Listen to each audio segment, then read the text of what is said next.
avoiding panic buying, going to the grocery stores less often, and having a strategic shopping plan. These are a few of the things that we are going to discuss today on Hawaii Preppers Network. Now, we all know that eating at home is always the best way to save a lot of money on meals. But we also know that with inflation, the prices of everything has significantly gone up, beyond 10%. Now, some may say below that, but I think a lot of us know and believe and feel it that is way beyond 10%. We also know that the rise in cost, like staples that we daily use, like eggs and meat, have also gone up significantly. That makes food expensive at home. But we're still better off buying groceries than takeout or going out to eat. Panic buying is something that you do not want to get caught up in, and we've seen this occur every time there's a natural disaster, hurricane, or remember 2020, the toilet paper mad dash, where everyone literally wiped out every single piece of toilet paper and it could never be found. Now, you must also know that what you read, what you hear, what you see, including on YouTube, can create that panic in everyone, that need to have to go out and rush out and spend whatever money you have, or go into debt using your credit card, your debit card, your debit card, and just buy away because someone says hurry up and buy food, hurry up and stock up and here and there. Now that can create a sense of panic in everyone, and you don't want to be in that space where your mind isn't quite clear. So be aware of that and what's going on there as well. Slow and steady is how you do it. You just purchase a little bit here, a little bit there.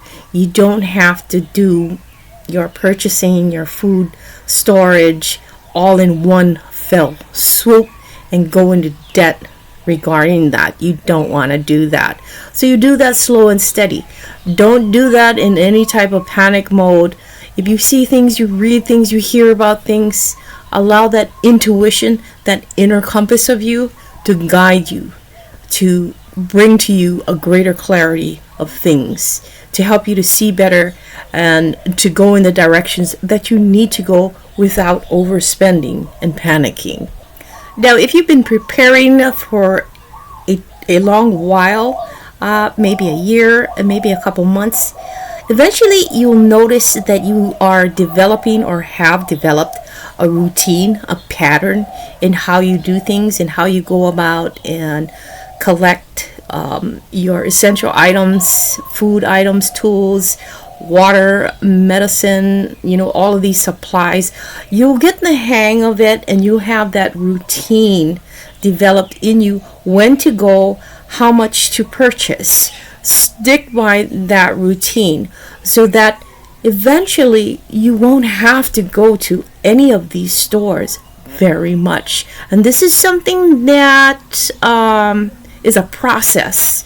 It's been a process. This whole preparedness thing is a process for a lot of us right now. We don't want to get into that panic mode of things and just totally be in chaotic state in doing things. That's something that we don't necessarily need and or want, that which could get us into more deeper trouble, perhaps financially. So like myself, I have been preparing and doing food storage and all of these things for decades. So naturally, I have developed my routine. I have conditioned myself in how I do things, how I go about purchasing things, and the things that I need, the things that I need to fill in gaps and holes as well. And that's something that will come in time. It will come in time for a lot of us, especially if you're just starting out or you have not been preparing for a while, for a long time, perhaps a shorter period of time, but not to worry about it there, because you are in actuality developing that routine, that pattern for yourself to assist you along your path of preparedness. So personally, for myself, I go to the grocery store perhaps once a month, maybe twice. That all depends. The things that I go to the grocery store for now is either to fill in gaps, fill in holes, or fresh produce that my garden hasn't, produced quite yet. Just basic things, perhaps even eggs, and bread and stuff. I don't make my own bread. I know a lot of people say, just make your own bread. I don't have all those things to make my bread. So I don't make bread. That's not something for me. But I know other people do. So yay to you if you do. I have family members that do that already, and family members that don't. But that's something that I don't do. So I just get bare minimum, like milk, eggs, bread, maybe butter, but I do have a lot of freeze-dried types of foods such as those. So those I keep back stock. That's the very last that I utilize, if anything. So in essence, eventually, as you develop that routine, that system, that pattern of yours, as you're prepping and storing more items, food items, water, medical supplies, etc., you'll come into that place where you will no longer need to go to any store, because you will have things basically more or less stored up, despite what you hear outside of you, despite what you read and see, despite how many of these videos may be warning you and telling you, go out there and stock up, keep buying, continue to buy. What happens when you no longer have the funds to buy? You can't be going out there anymore, right? Strategic shopping planning. Now let me glance over my notes here. So first, check what you already have and make a list, because some of us just head on out to the grocery store without taking inventory of what we have.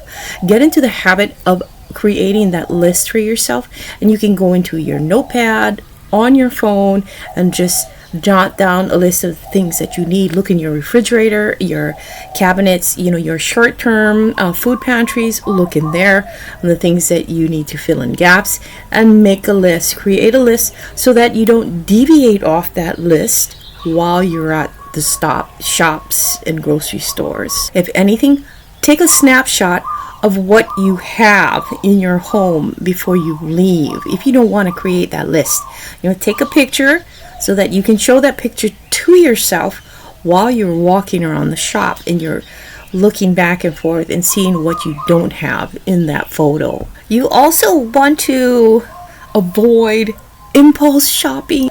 So limiting your trips to these stores and being there physically will help you tremendously to avoid impulse shopping, as well as having that list while you are there to purchase things that you need. Always stick to that list while you're there. I know it's tempting to veer off of the list and buy something that you don't need and impulse buy. But one good thing to do, sticking to that list, is just taking enough funds that you know will cover the amount of items you have on your list. Leave all the cards at home and just strictly take cash if possible.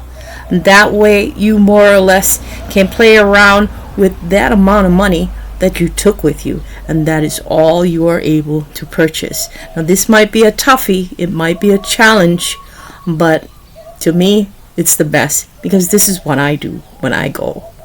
Also, pay attention to the prices at all of the shops that you go to. If you go to several shops or 2 to 3 shops, look at the prices of the same items that you are thinking about getting that are on your list and price compare.